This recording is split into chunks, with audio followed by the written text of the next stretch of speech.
Hello everyone, welcome back to my channel. I hope you didn't miss us too much, but we are back. So in today's video we are going to be working on illusion net, what others also call tulle.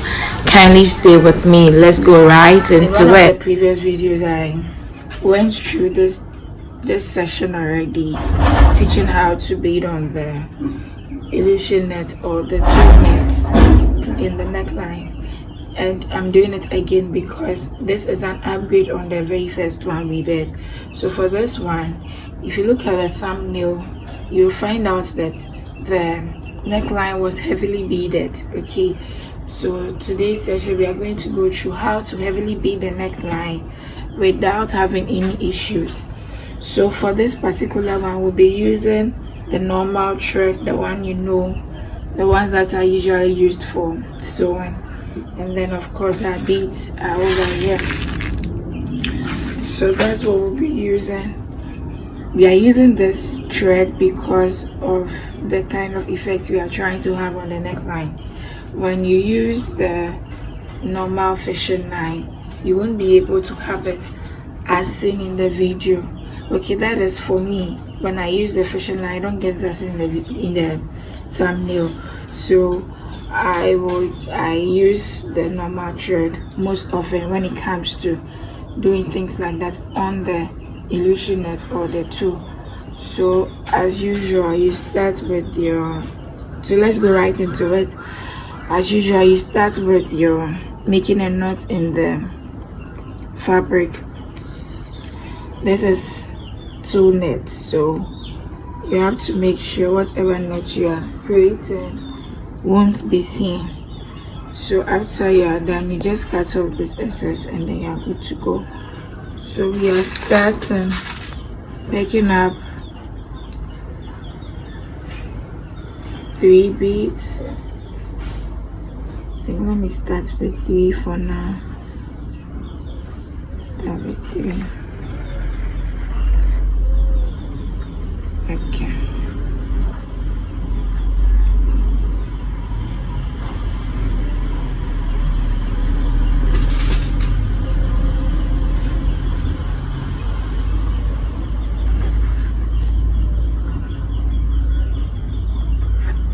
Okay, I almost forgot I'm recording a video. So when you pick up your beads, you place them on the outfit like this, and then you stitch through the last end where your bead ends. That's where you stitch through.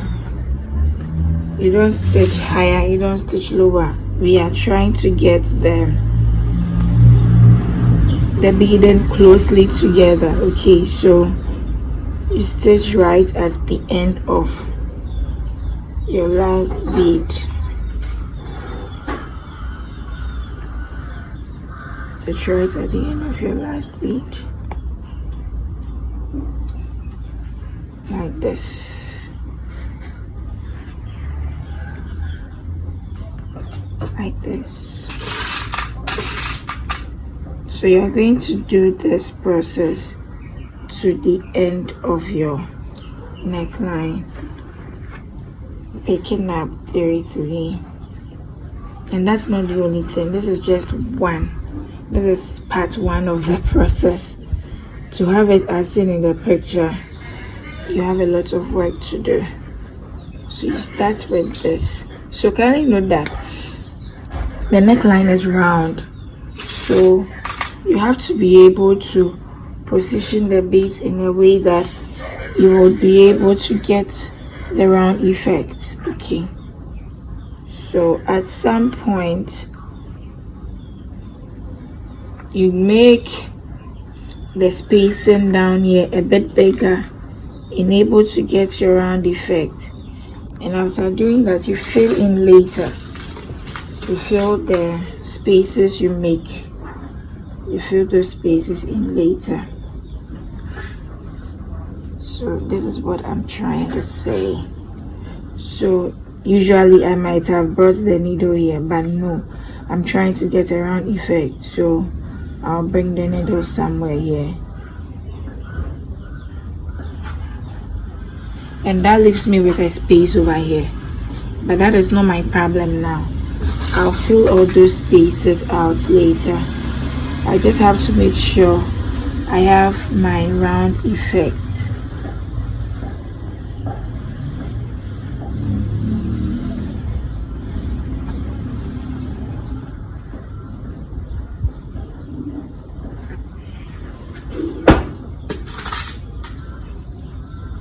Moving forward, as we already know, beading takes a lot of time, so you work slowly, trying to get everything exactly how you want it. So I have spaced this out as well.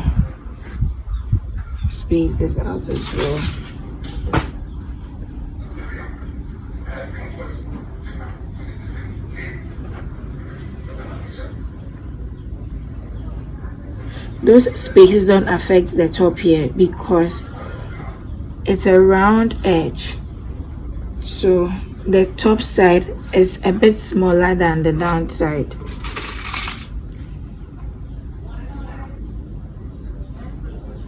So the effect is only done at the down side because that is the side that is bigger. For the top there, you maintain your close spacing. Maintain your close spacing at the top there, but you space it out down here until you get the round edge.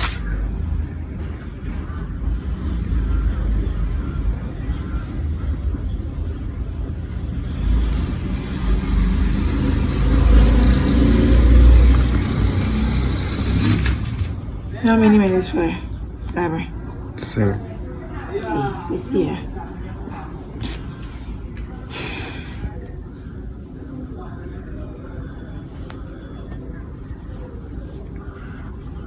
Okay, so you do this to fill out the whole edge, and then you come back to a second one. So let me pause the video for now, finish it up, and then come back onto the second line. If not, we'll have like a 10 minutes long video. Oh no, 10 minutes is not even long. We'll have like a 1 hour long video. Yeah, so I'll be back. All right, welcome back. Moving forward, so as I mentioned earlier, we were going to do the 3-3 throughout, and that's it. That over here we included the edges of the sleeves and then the joints at the side. Yeah, so moving forward, this time around we are using fishing line, and this is 0.2 fishing line. This helps to this fishing line is very small compared to the normal ones used for the main outfit. Say if you are beading these parts of the kente, you don't use this size of fishing line. You usually use between the 0.3 and the 0.25.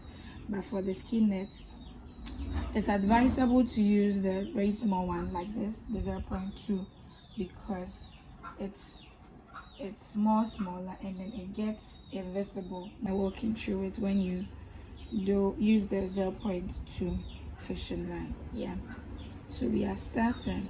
So this time around, to get an effect in the thumbnail, you just have to be creative about it. I'm not too sure about the process to use, but I'm going to be creative and hopefully it will work out fine. That's the thing with beading. Beading is not it's not something it's not a formula, let me say that. It's a creative process, so it's up to you to turn on your creativity cap, like to put on your creativity cap to get your designs just the way you want it. So there's no formula, I'm just being creative over here. So if it works out, hallelujah, I believe it's going to work out. It's already coming out beautifully. When you look at the picture in the thumbnail and what I'm doing now, it doesn't look too different.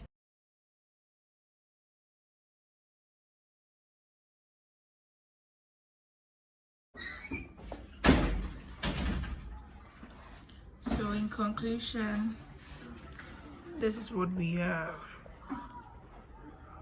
This is what we have. This is what we have.